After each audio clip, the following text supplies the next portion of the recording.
Listeners be advised. The Soliloquy podcast discuss matters related to the human experience and many that are sexual in nature.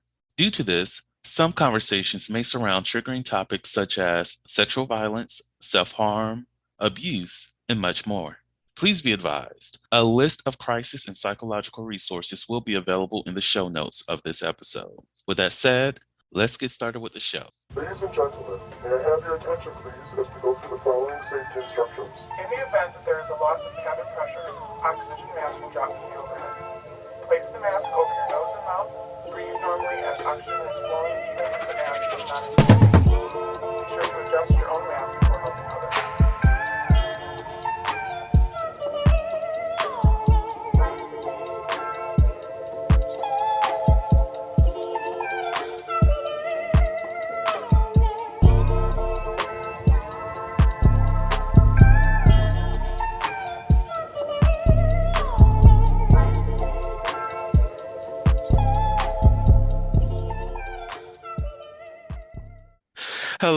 Hello, everybody. Welcome to the Soliloquy podcast, where we step out and speak on sexuality. This is your favorite host, Vernon T. Scott, also known as Slater Jackson, and for you freaking motherfuckers out there, Sebastian Adams.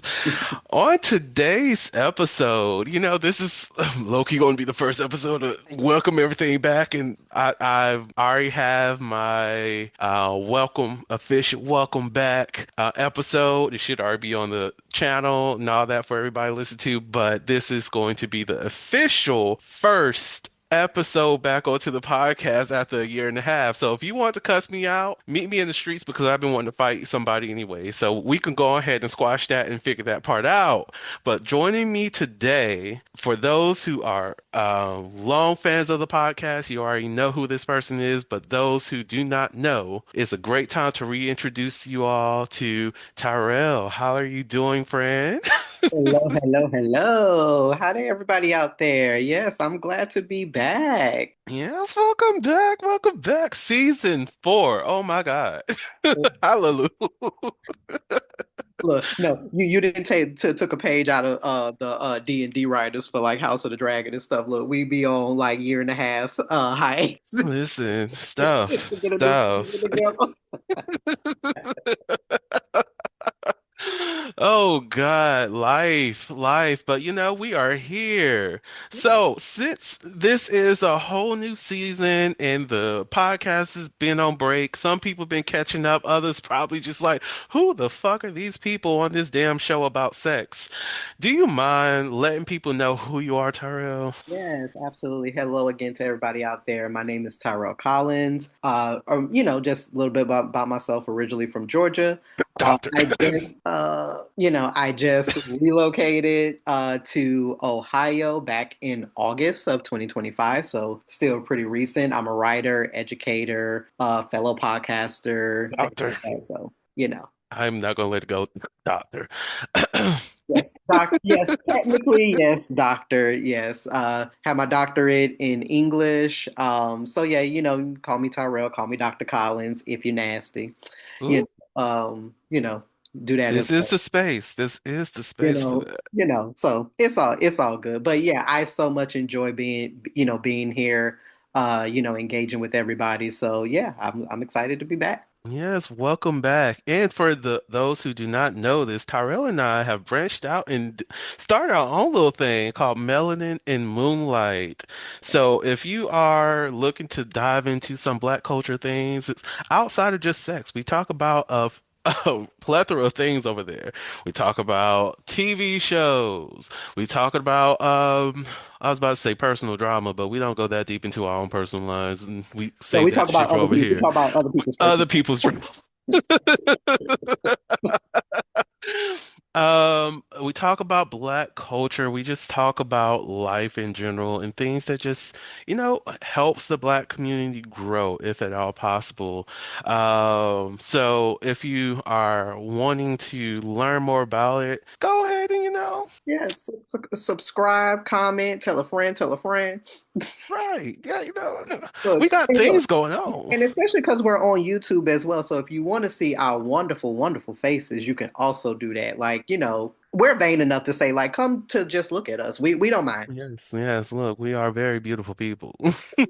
Very beautiful people. Like, um, I be out here. Like, y'all know y'all not gonna see my face over here on the soliloquy side. So you might as well go and bless Yeah, yourselves with seeing exactly, us on the melanin and moonlight. exactly, exactly. Look, act right, okay? Whew. All right, so it's a start to a new season, and surprisingly, this new season is going to start a little bit heavy. So, welcome. There's the disclaimer at the start of the show that's always going to be there because we don't always know where these episodes are going to go, even when it's a pretty lighthearted conversation because we talk about life over here, people. However, today's conversation, we are talking about rape culture. Y'all know that's my bag a little bit, but we will be talking about rape culture. So before we even jump into the heaviness of the topic or what we're talking about here, to preface the conversation, what are your views and understanding of rape culture, Tyrell?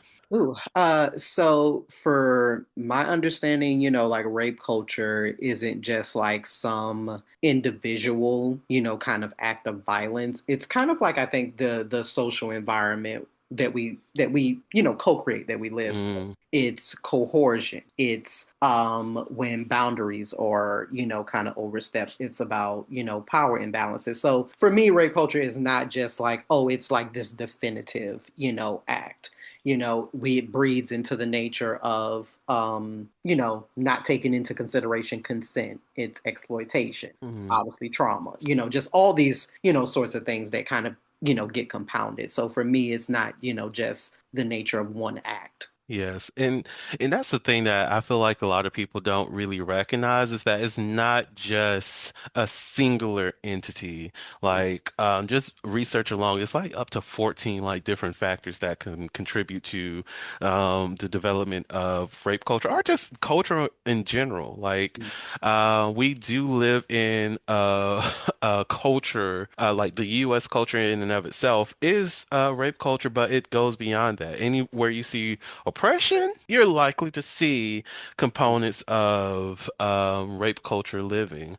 Anything that denies people autonomy of themselves, you will find some components of rape culture, within that space. Mm-hmm. And a part of the conversation that we're going to discuss today is related to the sexual assault of men or how men are impacted by sexual violence. And I know, audience, y'all don't know this happened, but last year there was a event that I was asked to participate in that Tyrell thankfully took part in and supporting, and it was discussing male victims of childhood sexual trauma, which I am one of. And it was a great space to really navigate some of those conversations. What does that mean for us? Tell and share our stories some. And this is something that is not a common thing. We don't talk about men in our experience with sexual assault as often. And going way, way, way back when, when we first drafted this episode, because y'all, just so you know, the way that this show works, there's like a form you fill out, and from that form, we then do an intake to, draft up the episodes. And Tyrell and I have been on doing these podcasts together since the start of the show. Literally, it was season one when Tyrell came onto the show. So some of this stuff comes well back into that time. And I'm just curious because I don't really remember all of that conversation that brought us to talking about this aspect of rape culture. But I'm curious, at least where you are today, why is it important to address sexual assault of men? Yeah, so I think that as we have moved through time, as we've talked about, eras like, obviously like the Me Too movement, as we have seen big influential figures, kind of has some fall from grace because, getting embroiled in legal, trouble, that I think what's making visible the nature of men who are talking about their stories is because we're learning. I think we're continuously learning, which is a good thing. That, of course, as we know, rape culture just doesn't, affect, women and children. It does affect Mm. men, regardless of when, you may have been either assaulted or, violated. And I think that we are allowing spaces for men to speak up more through online forums, black men's, especially black men's like discussion groups, even on, in media. I think it's becoming a lot more of a prevalent topic, which is good, yeah, in a lot of ways. So I think it's becoming a, not just how we just think about like a therapy conversation. I think that in a lot of ways it's not becoming so like, oh my God, that's just so far out of left field. Right, right. And to piggyback on that, I feel like it is important to have these types of conversations because it helps men see that they're not isolated in this, that they're not alone, that others have had similar experiences, if not the same, right? That there is community here for you and that there's also healing for you because a lot of like when we think about how people may develop trauma responses, especially with men who have been sexually assaulted, there's a normalization of certain behaviors that many guys wouldn't recognize as being a trauma response. That I'm very focused on engaging in sexuality in this way because there was harm that was done to me, and someone said that that harm was okay, rather than identifying as the real harm that it is. Like the many men and boys, specifically boys, who have been encouraged to have sexual intercourse with grown women, Mhm. right? Are that this is a rite of passage for you to be seen and identified as a man, and we see that as, oh, that just means that I'm a mask man. That just means that I can now identify myself as being whole in that identity of manship versus I've just been victim or I've been made a survivor of a sexual assault. Right. And I think it's also like retooling our language around the nature of, sexual assault as well, because even as we were, of course, at the event in which, you did such a great job in speaking at, I think that when we think about assault, we think that, oh, if it wasn't violent, then it wasn't real assault. Mm, And then knowing that and so like I say, retooling our language to know that assault doesn't mean, necessarily correlate to something being mm, violent. Assault can be something that, of course, you may think that is okay at the time. You may actually even become aroused, obviously be aroused by, mm, and so, and I think that that's where the schism kind of, comes in at, because if you are younger and you are, violated or assaulted and it was not in a violent, aspect, then it's kind of to say, oh, like questioning, like, was this wrong? What did I do? Like, should mm, I have said something? And then now there's the fear, the embarrassment, the shame, all of those, emotions become compounded. And I think it's one of those things why so many, I think, just survivors in general, but especially so many men refuse to talk about it, not just because there's this narrative of, oh yeah, men don't get assaulted, or may have been seen as weak, but it is, or men shouldn't be, can't get violated, and things like that. But it is to say, like, what do you make of like your own experience? mm. So a lot of people just have a hard time wrapping their minds around the fact that no, this was not right. The Soliloquy podcast focuses on the variability of sexual expression. When it comes to sexual expression, we often depend on pornography to illustrate how one must perform sexually. For those who have not learned this by now, the stuff you see in porn is not real. Pornography provides a singular perspective of sexual expression that is not often the reality we see during our own sexual encounters. The Soliloquy podcast is a conversation that takes you outside of the compressed box of what many know about sex.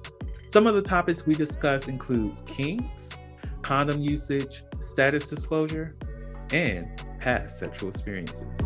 The Soliloquy podcast steps out on sexual norms and recognizes that the norm is not the only normal. Subscribe today and join the conversation. So a lot of people just have a hard time wrapping their minds around the fact that no, this was not right. Hmm. And there's a thing that happens with men specifically when it comes to that acknowledgement that this was a harm, Mhm. that it's it felt good, right? I wanted to do this and not recognize that the wanting to do it doesn't make it appropriate. Right. Right. Yes, I could find my put myself personally, my seventh grade teacher, fine. Like very fine woman. I was like, oh girl. And there's a lot of things that I could say that will, further sexualize her, which I'm not gonna do because that's none of y'all business. But in that aspect, I can have those thoughts and those thoughts be normal because of puberty. But the action of engaging in sexual acts with this person will be inappropriate and harmful for me because I'm not well equipped or developed in such a way to really understand what is really happening and what is occurring in those kinds of interactions. And for many victims in general, our survivors, there's this not confirmation, this cognitive dissonance that now exists between knowing if this is not okay and finding that acceptance and what that means to identify as a victim or a survivor of trauma Mhm. versus the narrative that we exist that we created in order to make this okay for us, right? And even in that narrative of it being okay, how much harm that causes in our future relationships. And I think for a lot of people, we don't even take a step back to see how that one encounter impacts the way that we engage with other people. And it's not often hypersexualization or being hypersexual. Sometimes it's the complete rejection of sexuality too that may come from that those kind of experiences. Yeah, and also I think what we're noticing, I think, especially I think over the past, I want to say decade or 2 decades, is that there is an increasing trend towards boys self should I say like producing sexual content where perpetrators access and subscribe. Because I think if we're thinking about, traditional, well, not I wouldn't say traditional, but older forms of like predatory behavior where it's like, oh, okay, we teach kids in general stranger danger, those kind of things. But as we have moved over the decades into online and, things like that, it's not just, like, oh, you need teaching kids to like stay out of chat rooms and things like that. Perpetrators will access gaming platforms, subscriptions, knowing Mm, that, you have a lot of people in general, but especially boys, right? Who love games and things like that. If we're talking about more queer focused male perpetrators and predators use like apps like Grinder as well as other platforms to arrange for intimate encounters with young men and boys. And so like the fact that we have just this expansive world, it has us to have so much access, but it also opens the floodgates to more harmful incidents, mhm. unfortunately taking place. So yeah, I think that's also an aspect of it as well. No, I agree. It kind of reminds me of this I don't want to say it's an obsession, but this fixation. Let's use that word. That seems a little bit more appropriate. This fixation of some people, and right now specifically, speaking on queer community. It may exist outside of the queer community, and I don't want anybody to think this is only specific to queer people. I'm just speaking on what I know. Now, but this fixation towards YNs, right? And for those who not familiar with what a YN is, it just stands for young nigga, okay? Cool, whatever. And if you're using YN and you're not a YN or a person that looks like a YN, you're being racist. Anyways, so but I've seen when I was on the apps or whatever, people saying that they're looking for only YNs, and I'm just like, you're in your 30s. What do you mean you're only looking for YNs? You're in your 40s. What do you mean that you're only looking for YNs? And I feel like it's a enough of a blur in the meaning for people who's outside looking in to not understand that this is specific to men, well, black men under the age of what, like 24, who may be in the grouping of Generation Z, that they're specifically targeting for their own sexual advantage or whatever. And I'm just like, this is odd to me because look, not to be too judgy, people of legal age has the right to do whatever the fuck they want to do. That's cool, what have you. But if this is the object of your fixation, that this is the only grouping that you're looking for, we might want to take a moment to evaluate, why am I only pursuing these young boys and not these grown men? Right. Yeah. And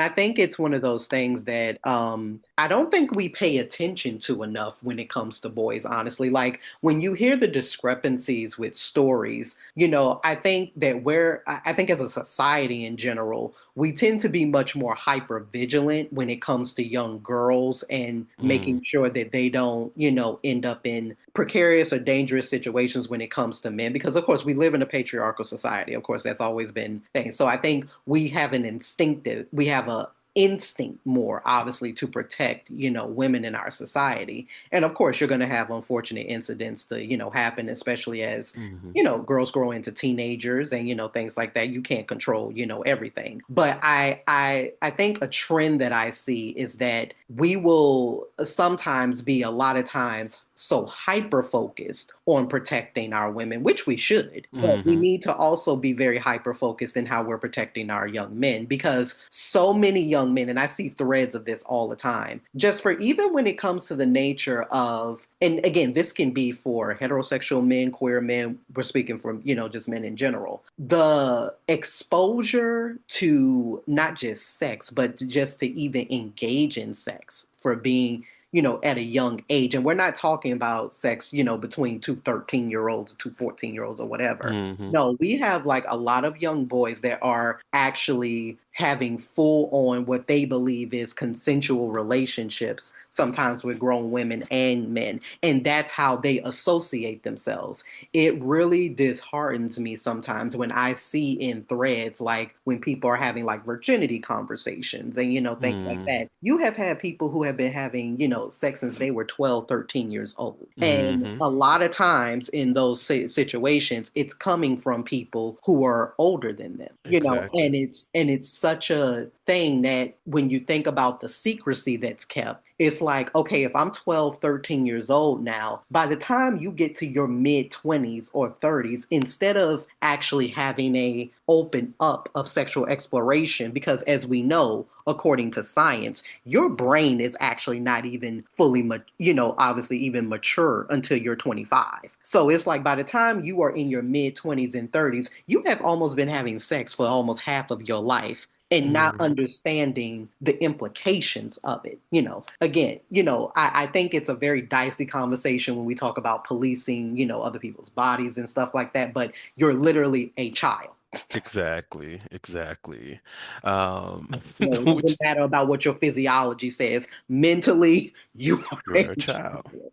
And And this is coming from like, therapy perspective, right? And that's a very, very fine line to toe in terms of where does personal autonomy and choice come in to decision making on behalf of a person who just doesn't know, right? And not to put all blame on parents because there is very nuanced situation, but in terms of having certain conversations about personal autonomy and consent, oftentimes parents feel like only their view, their own concerns is the only thing that matters, and it removes the potential for that child to even understand or build a foundation of them acknowledging and working in a world where they can also have autonomy and consent.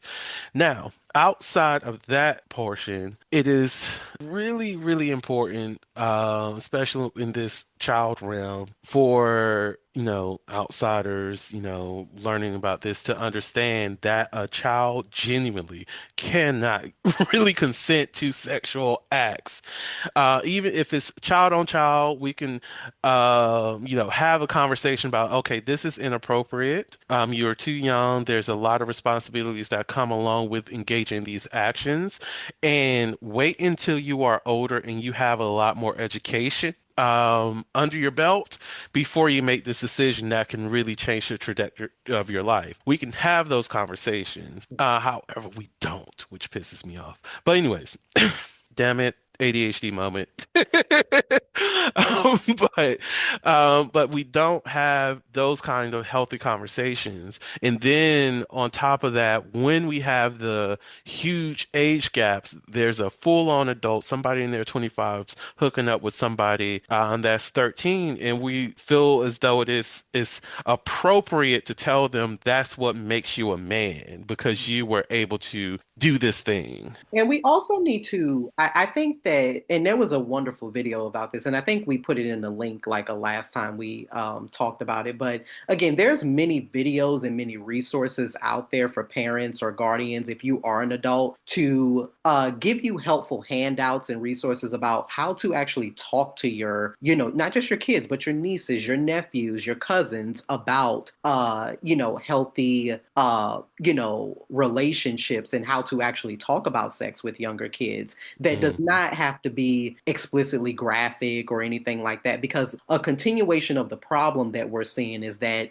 adults are waiting too long to have certain conversations with children, Mhm. and by the time they are having those conversations, it's either vague or they don't, that you don't know what it is to say, and so you end up being tongue tied. And I'm sorry, we in the year 2026. There is way too many resources out here to not Speak know. on it. So again, this is a PSA to all guardians, all parents, all people who deal with children. You are not. We're not saying you're expected to know. We're not saying you're Mhm. expected to know, but do the research, look it up, see what it is that you need as far as aid. Also, I want to deduce the nature of this kind of gendered perspective that we have when it comes to talking about, sex with kids. We live still in this binary where we think that, oh, dads have to have the talk with their sons, and, moms Mm. are responsible about, talking to their girls about how to respect their bodies. And yes, those are very prevalent conversations, but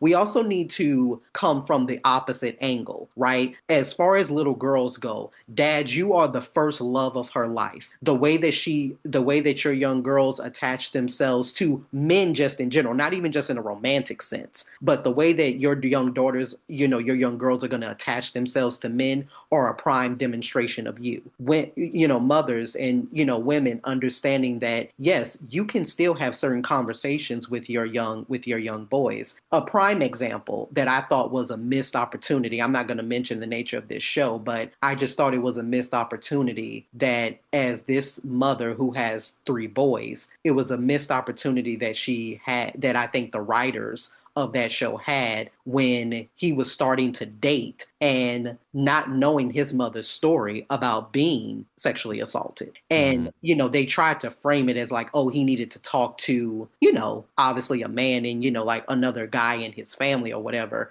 And just thought that was a very missed opportunity because talking about sex is not just the mechanicals of it, right? And I think that there was a lot of things that could have been a great mother and son moment to talk about what does consent, actually look like, considering his mother has been, is a sexual assault survivor. That could Hmm. have been a very, moment, of things, but like I say, I digress. But again, just getting into, we also have to divert from like this gendered perspective of even just bringing up topics about, about sex to making sure that we're creating safe spaces for our children to say, like, listen, if there is any type of inappropriate touch, gestures, whatever, that you feel enough to bring it to anyone of your immediate circle, anybody that you trust. Yeah, and I agree 100%. And it's one of those things if you really want to learn how to treat a woman, then you might want to ask a woman how does it feel to be treated like a treated how their experience of being treated by men Yeah, or vice versa. Like it is really good to have that external perspective that doesn't always align with the sex that you identify with. yeah, Like this is going back on to some things. I remember advocating for a program to really talk to the young men at the a school that I was working for in the past. Y'all know education stuff. And in that, I told them that I would love for us to have a panel of like three men, like adult, been in the field doing your things for a while, probably a student leader. But I also want there to be a space for a couple of women to speak on this. And the framing of the conversation is how to be a man, right? Because there's flaws that men do not often see within ourselves because some of the things that we experience has already been normalized for us, that right. we're told what that is. And now adding that additional perspective that comes from people that we might interact with, they can tell us a little bit different about what does these narratives mean for them and how they experience a life because of these narratives. And especially for young men, I think that, also I think we give so many mixed messages when young men are coming up, and that's why we really have to be careful about the language we always implore. Like, Hmm. it is a disservice to young men's psyche and schism if you are always telling them that you're the man of the house, you Mm, take care of this, you take care of that. And it's like, no, he's not a man. He's a young boy. right. But because what that signifies in saying that I'm the man of the house, you signify that with, oh, I'm grown. And by Hmm. extension of me being grown, then that means that I should be able to do certain grown things. So I think that, of course, going back to language, we have to be careful about sometimes the language that we're, imploring and prescribing onto, young boys. And I think that that's why I think so many young men today just have a lot of times this era of just like sexual, I wouldn't say sexual confusion, but just how, I don't know, it's been deemed like we're in like this kind of soft guy era in a Hmm. sense because men, actually it was a study that actually Oprah had on her, she had a expert on her podcast that she hosts that was talking about 30, well, I want to say moving into almost 40% of young men ages 18 to 25 or 26 or something like that have never actually asked a woman out. Mm, And it was astounding, that study. And I think the reason for that, and again, I may have my statistics a little bit off, but the reason why that number was so high is because you get so many mixed messages. I think young men today, especially when it comes to like heterosexual relationships, especially they don't know what to do. It's like I'm interested, but I don't want to come across as a creep. I don't want to say the wrong thing and now I'm being perceived as aggressive. Like what happens if, she rejects me or, whatever. And then when it comes to young queer men coming up, they're being very associated in spaces where they're in clubs at, 17, 18 years old, and, things like that. And even though LGBTQ spaces have, for a lot of history, been welcoming spaces, we have to do due diligence. And instead of trying to always sleep with the young, actually, we need to be mentoring. We need to be saying when we spot things that are not right. If you see somebody that you feel is like, may appear young in the face or whatever, like, let them know about other resources that may exist. Maybe they don't need to be in the club. That. So again, there's nothing wrong with a good time association, but letting young men know there is more to life than one entity versus another. You can be assertive without being aggressive. You can be soft without feeling like a pushover. That. So again, I think no matter what, sexual orientation, whatever, I think that men are not really given the space to learn emotional literacy. Anger is not the same as being disappointed. And so because we're not given the space to have that emotional literacy, it becomes a lot of times this confusion around scripts. And I think that that's why that number and that percentage is so high for young men that have never asked out a woman. Yeah, I can agree, and I feel like you're 100% correct there. I cannot wait for this mental health episode. This is going to be very fascinating. Speaking of which, we're recording that one right after this one, y'all. So, if you want to know what the next episode is going to be about with Tyrell and I, you already got a preview. Look at God. Won't he do it?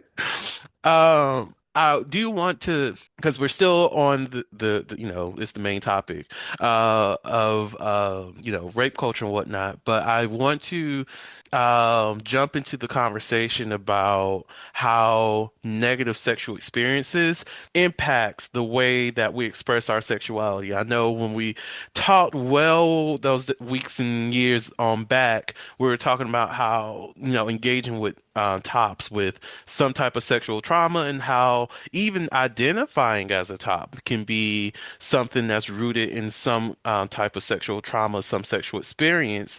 So wanted to really jump into that conversation. Let's go. Yeah, no, absolutely. I still think it's very prevalent when you, I think, look at the Discord, when you look at forums. A lot of times the reason why a lot of times men, especially in queer communities, will ascribe to a certain role, like a certain like role or sexual position, script, is because of the trauma that, kind of surrounds it. And for men who, hyper engage in penetration, it is one of those aspects where, if you're consistently, like seeing, either in real life or through porn or, something like that, where there is no type of softness, there's no type of play with being penetrated. All you know is somebody who is trying to tear you up, Hmm. so to speak. It's like that is traumatizing. And actually, I recently saw a tweet from a content creator who was actually having a Discord with somebody, and he was promoting the fact that, oh, like any, like tops who, feel like they would want to have like their first bottoming experience, like DM me, get at me or whatever. And I was following the conversation, and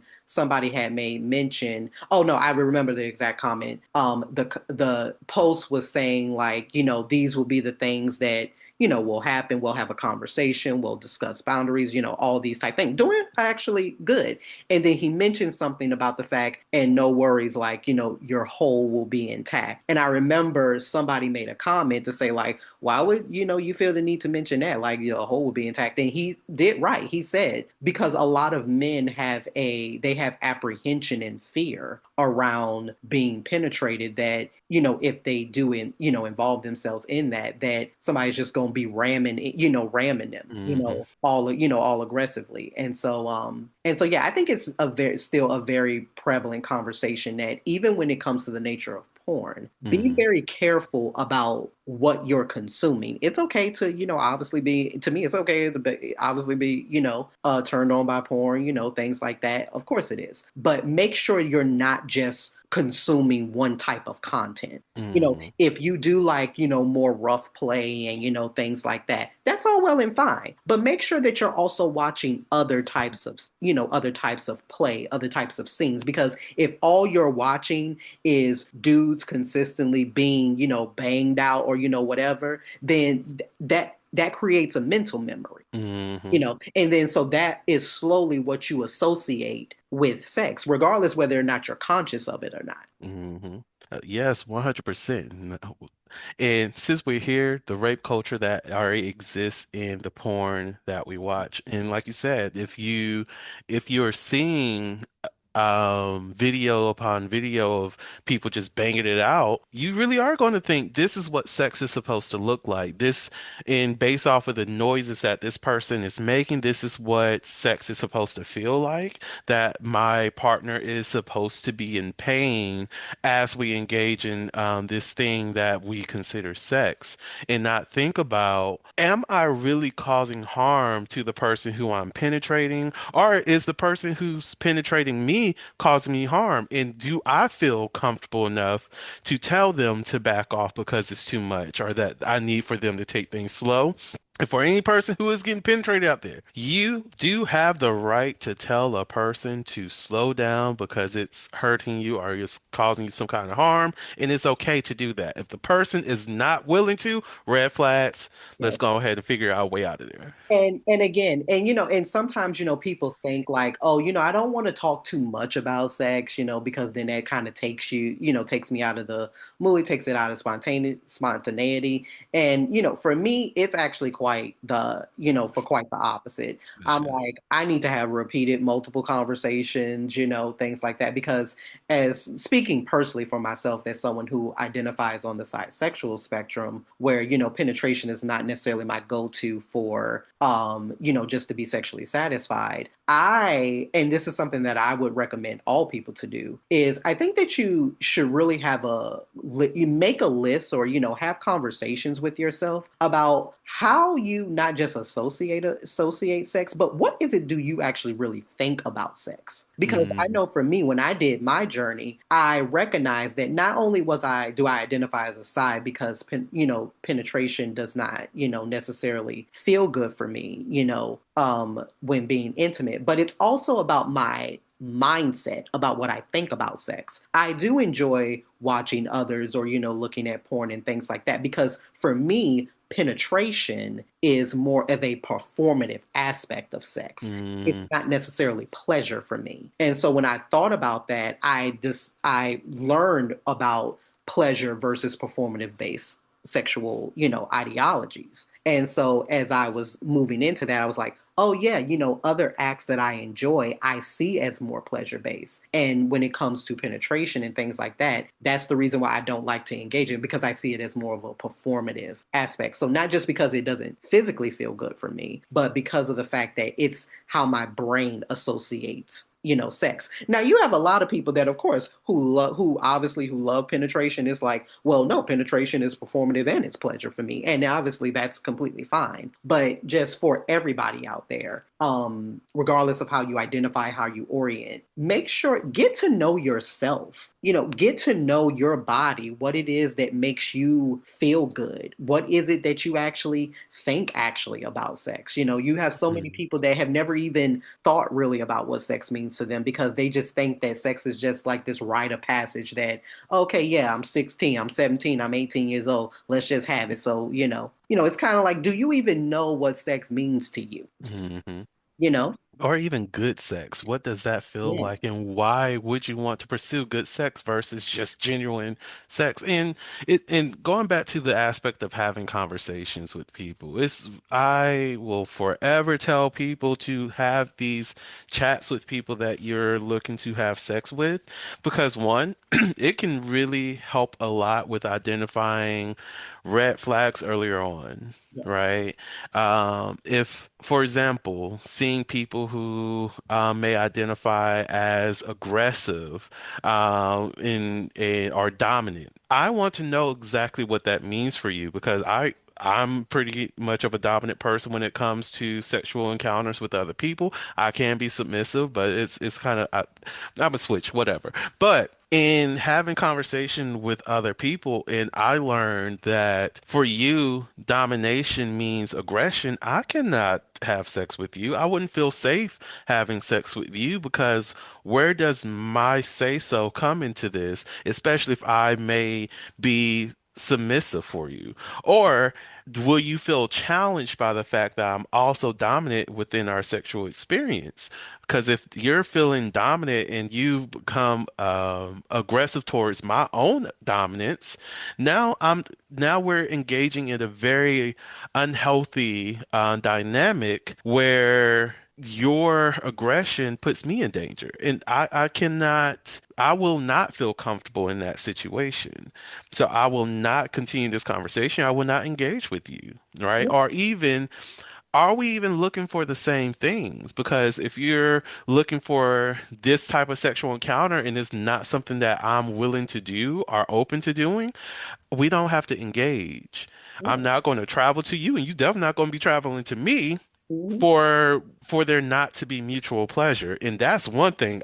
If mutual pleasure is not going to be on the table, I'm not going to be in the bed. Mhm. Just not.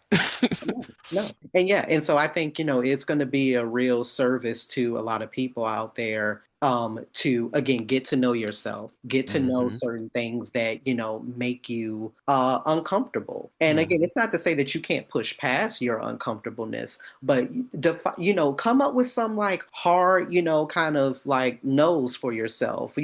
What is something that, like, hey, maybe you're curious to explore and do, so that way you're not necessarily, because of course you cannot think of everything. Life is not, built that way. But it is to say that so that you can be, again, as a English person, I'm always, proponent of language. So you can actually have the language to talk about your Hmm. wants, your desires, things that you may be open to. And so that way, when you're conversing with other people, you can start to recognize, like, oh, okay, this person just, want some quick, or like they view this as this, and that really doesn't align with me. And it's not the fact that it has to shut down connection, but it's Hmm. worth having, okay, well, this may be something we need to talk more about, Hmm. instead of just going along to get along. Yeah, and the easy question to ask yourself is, what am I looking to get out of this sexual encounter? Yeah. And I think that that's something that a lot of men face. I think when it comes to being in sexual relationships with women and with men, I think men feel like, as a guy,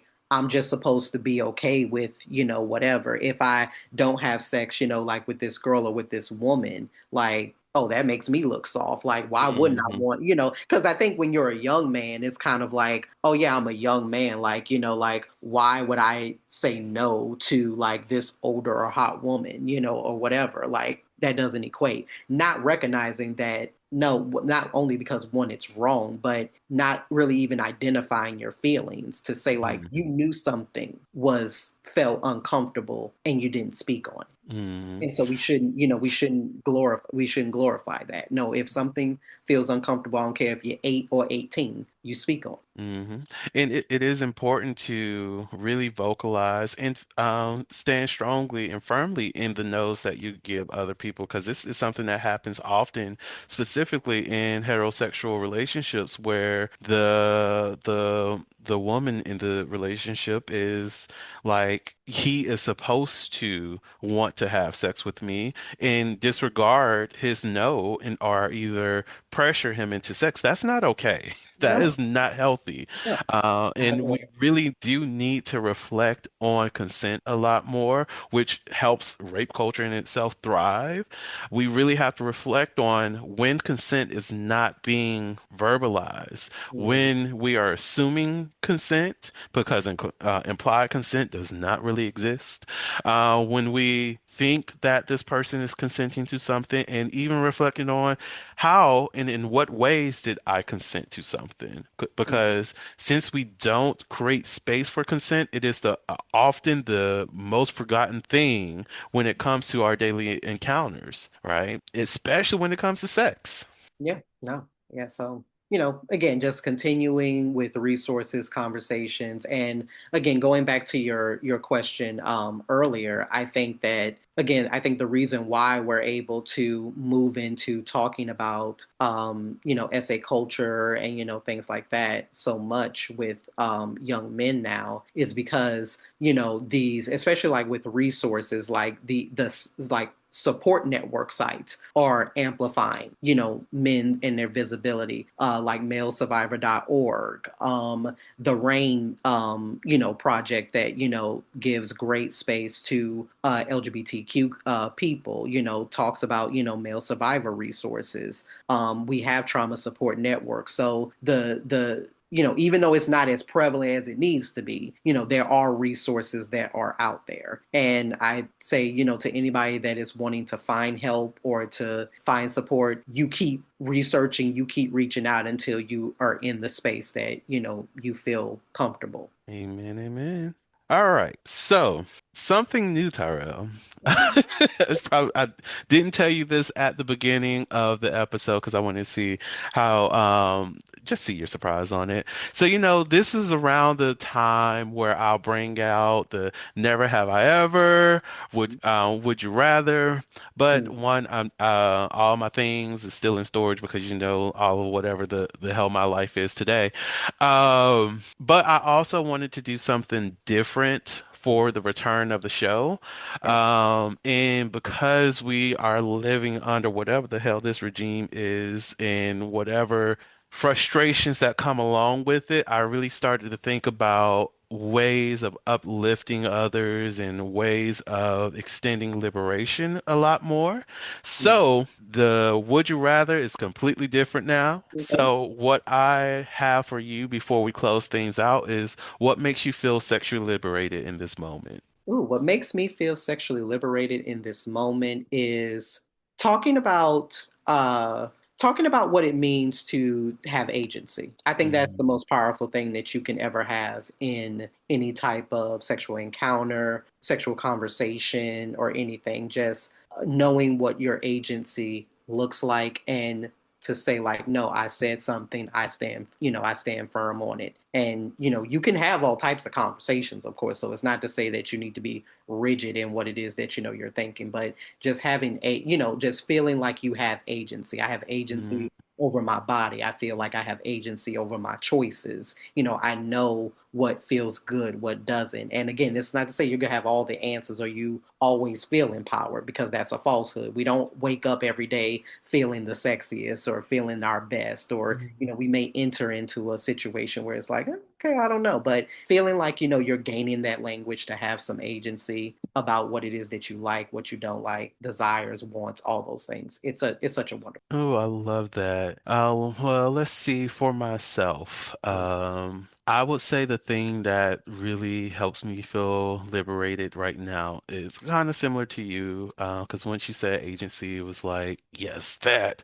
But it's really that strength of no, right? How much power you gain from just being able to start saying no to people, be it your family members, your partner, even your own job, Mhm. that saying no, speaking up for yourself, how there's so much strength that people are able to gain whenever they learn that there's a different way to have conversations with people while also respecting yourself. And no is a complete sentence. Like, even when it comes to sessions with some of my clients, I tell them start saying absolutely not. It's very absolute because the absolute is in the wording.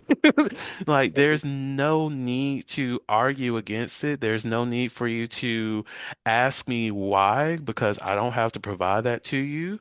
It's Mhm. just no. Yep, Uh, exactly. all right. So before I close this episode out, the first one back of season Uh, 4. Oh my God. Is there anything else that you would like to share with the audience? no, just again, for people listening, remember the power of your own voice. Start, utilizing your vocabulary, your language. again, it's a development process, and you got it. You got it. Yes, yes. And everybody, make sure you go out and follow, subscribe, all the things to Melanin and Moonlight, because you know you want to hear what we got going on over there when you feel like you haven't had enough of Verda and Tyrella's voice, because I know you haven't. There's more over there. In that space. So please join us. All right. And also, thank you so much, Tyrell, for coming onto the Holy podcast. And also, to the listeners out there, thank you all so much for listening to the Holy podcast, where we step out and speak on sexuality. And just in case, oh my God, it's been so long. Just in case no one else told you this today, you are beautiful, you are worthy of happiness and joy, you are enough and then some. You may not live up to the expectations of others, but that is okay. You are only required to walk in your own shoes. May each day you live lead you towards abundance. With that said, love you all and see you next episode. Bye. Thank you for listening to the Holiloquy podcast, where we step out and speak on sexuality. You can subscribe to the podcast through your favorite podcasting app and find us on the web at www.holiloquy.com. That's www.heauxliloquy.com. Share the podcast with your friends and join the conversation.